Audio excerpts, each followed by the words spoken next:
Itu dulu Mbak, direview dulu. Saya baru Ya, gabung. monggo. Terus saya respon. Direview dulu.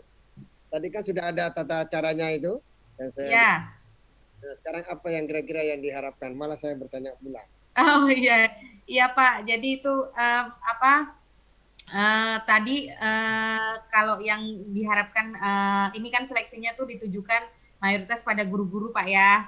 Guru-guru yang sudah punya sertifikasi, yang sudah punya pengalaman sebagai fasilitator dan lain sebagainya.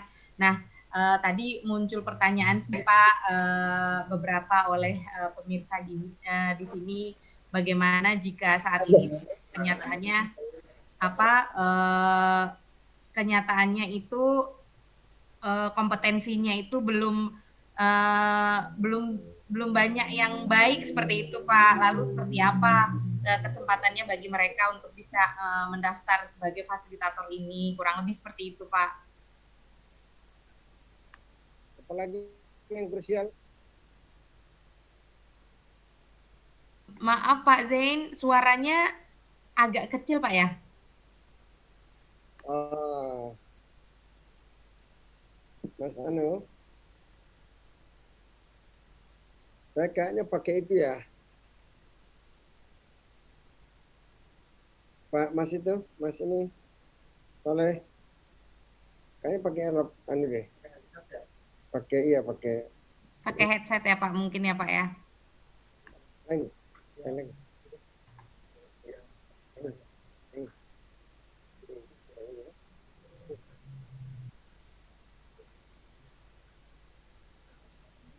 Saya pakai headset di sini.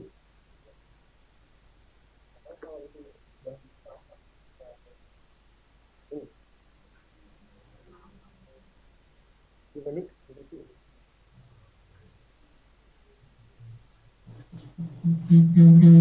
Oh.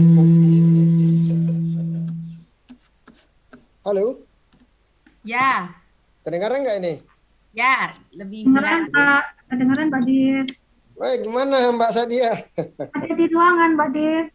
Wow, ya ya. Apa kira-kira saya mau sampaikan? Saya hanya menyampaikan terima kasih yang setulus-tulusnya kepada teman-teman semua yang telah menginisiasi pertemuan kita pagi hari ini, karena memang terkait dengan uh, seleksi nasional ini penting sekali, dan insya Allah madrasah kita semakin hari semakin positif dan tren-trennya semakin positif dan mendapat kepercayaan dari masyarakat. Jadi saya pikir bagi saya Mbak, siapa ini yang narasumbernya? Moderatornya Ine Pak. Ine Pak. Oh ya, ya email, sorry ya. Jadi saya pikir kompetensi itu sebuah keharusan. Jadi kompetensi-kompetensi harus menurut saya penting karena itu terkait dengan highly trust kita kepada publik. Jadi kalau saya itu kompetensi jangan ditawar-tawar karena itu menjadi bagian yang sangat penting dalam sebuah seleksi nasional. Karena kalau kita menghasilkan kan nanti kan ada prosesnya ya. Jadi ada proses dan ada outputnya. Ketika outputnya itu kalau prosesnya bagus, lalu outputnya tidak mestinya kan hasilnya juga akan bagus. Jadi kalau seleksinya sudah demikian transparan, sudah 2.000 yang mendaftar, nah itu kan berarti kan bagus nih dari sisi animonya.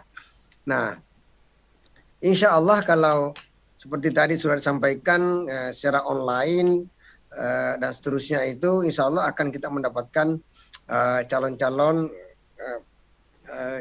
struktur nasional yang sangat bagus. Yang mengkhawatirkan itu Mbak, kalau kebetulan yang mendaftar sedikit, jadi pilihan kita tidak banyak. Nah ini kan pilihannya sangat banyak, insya Allah SOP, Juknis, seperti diterangkan tadi oleh Mas Fahrudin sebelumnya sudah menyampaikan banyak hal. Nah saya pikir itu penting dan kita laksanakan saja sesuai dengan regulasi atau Juknis dan SOP yang telah kita sepakati. Intinya ya karena ini terkait dengan nasional, kemudian terkait dengan banyak pihak, tolong transparansi, akuntabilitas, kemudian kompetensi itu menjadi bagian yang sangat harus kita pertimbangkan dan kita harus perhatikan. Dan insya Allah seperti yang lalu-lalu Bu Sadia, alhamdulillah seleksi-seleksi nasional yang kita laksanakan ketika diumumkan juga tidak ada protes apa-apa. Karena memang kita melaksanakan prinsip-prinsip akuntabel, akses yang sama, kemudian berkeadilan, tidak ada pihak-pihak yang dirugikan, dan saya pikir GTK, Direktorat Jenderal Pendidikan secara keseluruhan itu memang kita selalu memburu kepada kualitas itu. Jadi asal kalau tidak berkesuaian dengan ketetapan ya di exit. Dan kami juga umpamanya seleksi ketua asrama Manice kemarin, seleksi guru, dan sebentar malam Direktorat KSKK juga akan mengumumkan anak-anak yang masuk MAMPK dan Manice kemarin juga sudah selesai, karena kita prinsipnya akuntabel, kemudian transparan, berkeadilan, dan yang protes. Nah, jadi karena itulah sebuah sistem yang kita bangun sekarang, merit system yang sesuai yang kita harapkan adalah calon-calon kita dapatkan adalah orang yang berkompetensi. Jadi pegang saja Mbak, pegang saja regulasi yang telah kita berdengung. Ya, jadi pegang saja regulasi yang telah kita sepakati bersama dan mati lagi. Ya udah berdengung gitu. Ya oke. Oh ya, masih berdengung nggak? Enggak Pak, aman ya. Ini sudah dimatiin komputernya. Oke, thank you. Maaf ya. Ya, jadi kalau Mbak Emil tadi bertanya kepada saya tentang kompetensi, saya pikir kompetensi sebuah keharusan. Jangan diafirmasi karena itu akan mengganggu hal-hal yang kita akan kerjakan selanjutnya. Ya. Insya Allah tim-tim yang bekerja ini adalah punya integritas, dan saya ingin mengingatkan kepada semua pihak yang terlibat dalam diskusi ini berdasarkan buku yang saya baca yang ditulis oleh Stephen R. Covey. Beliau nulis buku Speed of Trust. Jadi kalau kita mau maju, organisasi kita mau maju, GTK mau maju, ya memang harus mengedepankan trust, kepercayaan orang kepada kita, dan integritas itu adalah sesuatu yang niscaya dan mohon betul-betul dipelihara. Jadi beliau memberi perumpamaan di dalam sebuah organisasi yang mau maju cepat, melakukan lompatan-lompatan besar, itu seperti kita menanam pohon di halaman rumah. Ini karena contohnya kampung ya. Jadi kita harus menanam di tanah yang subur, kemudian halaman yang luas, dan dipupuk, disiram, dirawat, dipupuk, kemudian dikasih pagar yang bagus. Itulah integritas, itulah trust, highly trust yang kita miliki. Dan insya Allah sepanjang tadi semua regulasi yang tadi Mas Fahrudin sudah sampaikan dan sebelumnya lagi, tentu kita akan menuai, memanen orang-orang yang sangat bagus yang kita akan pilih, insya Allah. Ya, Bagi amin. saya, Amin. asal prosesnya oke, prosesnya transparan, akuntabel, bersih, oke, bismillah. Insya Allah kita akan merasakan sendiri. Karena kalau tidak, kalau kita mulai prosesnya sudah ada klik-klik, ada interest, ada konflik interest, itu berbahaya baik ke depannya. Jangan ada konflik interest. Termasuk dari Pak Direktur. Kalau ada yang salah, Mbak Emel, kemudian Mbak Sadia beritahu ini keliru Pak, jangan dikerjakan. Itu sangat bagus, dan insya Allah saya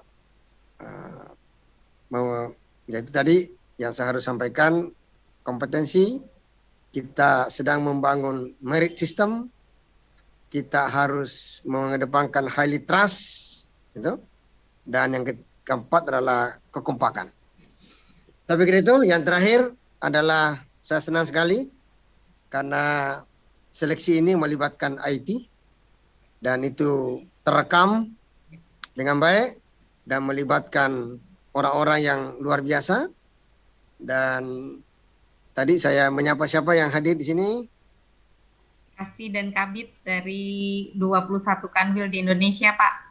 Wah, Selain luar biasa. narasumber. Ada Banten, ada DIY, ada Agus Mahasin, ada Kepri, Pak Alfian, ada Sulawesi Tengah, ada Kanwil Jawa Barat, ada ada Pak Rudin. Wah, Pak Rudin. Assalamualaikum Pak Rudin tadi yang menyampaikan ini. Kemudian ada Riau, ada DKI. Wah, luar biasa. Ada 63 orang yang ada Kaltim, kasih guru Kaltim. Ada Banten, luar biasa. Ada Mansuruddin. Ya, terima kasih. Ada Gorontalo. Wah, luar biasa ya. Ada Pak Samsul Bahri. Dan semuanya, ya saya tidak mungkin menyapa semuanya, tapi terima kasih. Ada Mbak Yuyun, ada Yusuf Umar, dan ada Yunita, dan sebagainya. Saya pikir itu kawan-kawan yang akan membantu kita dalam proses-proses selanjutnya. Terima kasih. Ya. Saya pikir sudah bisa ditangkap pikiran-pikiran saya. Ya, terima kasih Pak Dir atas arahannya. Ya, itu tadi ya pesan dari Pak Dir bahwa integritasnya harus dijunjung tinggi sesuai dengan juknis yang sudah disusun, dan saya pikir proses seleksi yang melibatkan IT yang tadi sudah di-develop sama Mas Dendi dan tim itu cukup transparan ya, karena pengawasannya pun berjenjang gitu, dari Kemenak, kemudian dari Kanwil, semua bisa akses dan lain sebagainya. Ya, baik, demikian kita langsung masuk saja ke sesi tanya jawab. Ini sudah ada beberapa pertanyaan